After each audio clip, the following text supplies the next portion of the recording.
3 जनवरी 2020 Baghdad airport के बाहर घना अंधेरा था। अचानक आसमान से मौत बरसी। एक ऐसा भयानक धमाका हुआ जिसने पूरे मिडल ईस्ट की नींद उड़ा दी। आग की लपटें इतनी ऊंची थीं कि खबर आग की तरह पूरी दुनिया में फैल गई। हर तरफ एक ही अफवाह थी, क्या अमेरिका ने ईरान के सुप्रीम लीडर को मार गिराया है? क्या वर्ल्ड वॉर 3 शुरू होने वाली है? लोग खौफ में थे, लेकिन सच्चाई कुछ और ही थी। अमेरिका ने ईरान के supreme leader ayatollah Ali Khamenei को नहीं, बल्कि उस इंसान को मारा था जो असल में ईरान का शैडो सुप्रीम लीडर था। एक ऐसा आदमी जिसका नाम सुनकर दुश्मनों के पसीने छूट जाते थे, जनरल कासिम सुलेमानी। लेकिन आखिर एक जनरल की मौत पर इतना बवाल क्यों? और ईरान का सुप्रीम लीडर आखिर है कौन जिसके इशारे पर यह सब हो रहा था? कहानी को समझने के लिए पहले यह जानना जरूरी है कि ईरान का सुप्रीम लीडर आखिर होता कौन है। ईरान में राष्ट्रपति या प्रधानमंत्री सबसे ताकतवर नहीं होते। सबसे बड़ी ताकत, सबसे आखिरी फैसला सिर्फ एक इंसान के पास होता है, और वो है सुप्रीम लीडर। आज के वक्त में ये कुर्सी आयतुल्ला अली खामेनेई के पास है। वो ईरान के धार्मिक और राजनीतिक दोनों मामलों के सबसे बड़े बॉस हैं। देश की सेना, विदेश नीति और अर्थव्यवस्था सब उन्हीं की मुट्ठी में है। उनका एक इशारा और देश में नए कानून बन जाते हैं। लेकिन आयतुल्ला अली खामेनेई को अपने सबसे खतरनाक, सबसे खुफिया प्लान्स को अंजाम देने के लिए एक ऐसे मोहरे की जरूरत थी जो परछाई की तरह काम करे, जो दिखे ना पर जिसका खौफ सबको हो। और वो मोहरे थे जनरल कासिम सुलेमानी। सुलेमानी कोई आम जनरल नहीं थे। वो ईरान की सबसे एलीट फोर्स कुद्स फोर्स के कमांडर थे। कुद्स फोर्स का काम ईरान के बॉर्डर्स के बाहर खुफिया ऑपरेशंस करना होता था। आप इसे ईरान का जेम्स बॉन्ड समझ लीजिए, पर एक डार्क ट्विस्ट के साथ। सुलेमानी ने मिडल ईस्ट का पूरा नक्शा अपने दिमाग में छाप रखा था। सीरिया में बशर अल असद की डूबती हुई सरकार को बचाना हो, या इराक और लेबनान में अपने हथियारबंद ग्रुप्स यानी प्रॉक्सीज को ताकतवर बनाना हो, सबके पीछे सुलेमानी का ही दिमाग था।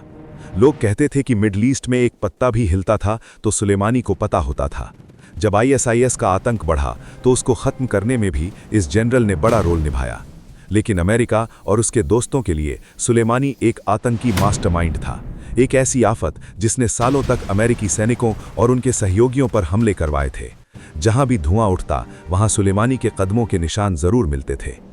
अब आते हैं सबसे बड़े सवाल पर। अमेरिका और ईरान की दुश्मनी आखिर इतनी गहरी क्यों है, और अमेरिका सुलेमानी को रास्ते से क्यों हटाना चाहता था? इसकी शुरुआत 1979 की ईरान क्रांति से हुई थी, जब ईरान में अमेरिका के समर्थक शाह को हटाकर इस्लामिक रिपब्लिक बनाया गया।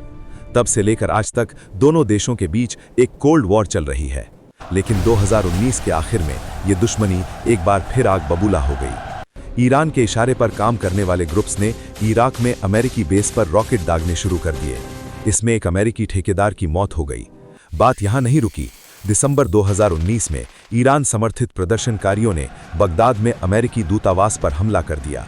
दूतावास के दरवाजे तोड़ दिए गए, आग लगा दी गई। वॉशिंगटन में बैठे उस वक्त के राष्ट्रपति डोनाल्ड ट्रंप के लिए ये एक लाल लकीर थी जिसे ईरान ने पार कर दिया था। अमेरिका को खुफिया जानकारी मिली कि सुलेमानी कुछ नए और बहुत बड़े हमलों की योजना बना रहा है, जिसमें कई अमेरिकियों की जान जा सकती थी। फैसला हो चुका था, इस मास्टरमाइंड को अब मिटाना ही होगा। दिन था 3 जनवरी 2020। सुलेमानी एक खुफिया फ्लाइट से दमिश्क से बगदाद पहुंचा। उसको लगा कि वो हमेशा की तरह अदृश्य है, सुरक्षित है। लेकिन आसमान में कई हजार फीट ऊपर अमेरिका का सबसे खतरनाक शिकारी MQ-9 रीपर ड्रोन उसकी हर हरकत ट्रैक कर रहा था। जैसे ही सुलेमानी की 2 गाड़ियों का काफिला बगदाद एयरपोर्ट के बाहर निकला, ड्रोन्स ने अपनी निगाहें लॉक कर लीं।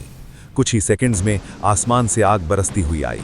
हेलफायर मिसाइलों ने सीधा काफिले को हिट किया। एक ही पल में मिडल ईस्ट का सबसे ताकतवर शैडो कमांडर राख में बदल गया। उसकी पहचान सिर्फ उसकी उंगली में पहनी हुई एक खास अंगूठी से हुई। अमेरिका ने अपना बदला ले लिया था और ईरान ने अपना सबसे कीमती मोहरा खो दिया था। इस मौत ने पूरी दुनिया में एक भूचाल ला दिया। आयतुल्ला अली खामेनेई, जो आमतौर पर अपने जज्बात छुपाए रखते थे, सुलेमानी के जनाजे पर फूट फूट कर रोते हुए नजर आए। ईरान ने कसम खाई कि वो इसका भयानक बदला लेंगे, और कुछ ही दिन बाद उन्होंने इराक में अमेरिकी बेस पर बैलिस्टिक मिसाइलों से हमला भी किया। आज सालों बाद भी अमेरिका और ईरान के बीच का ये खूनी खेल रुका नहीं है। तनाव आज भी वैसे ही बरकरार है। जो आग उस रात बगदाद के अंधेरे में लगी थी, उसकी तपिश आज पूरी दुनिया महसूस कर रही है। क्योंकि शैडो कमांडर मर जरूर चुका है, पर उसकी छोड़ी हुई परछाइयां आज भी मिडल ईस्ट की रगों में जिंदा हैं।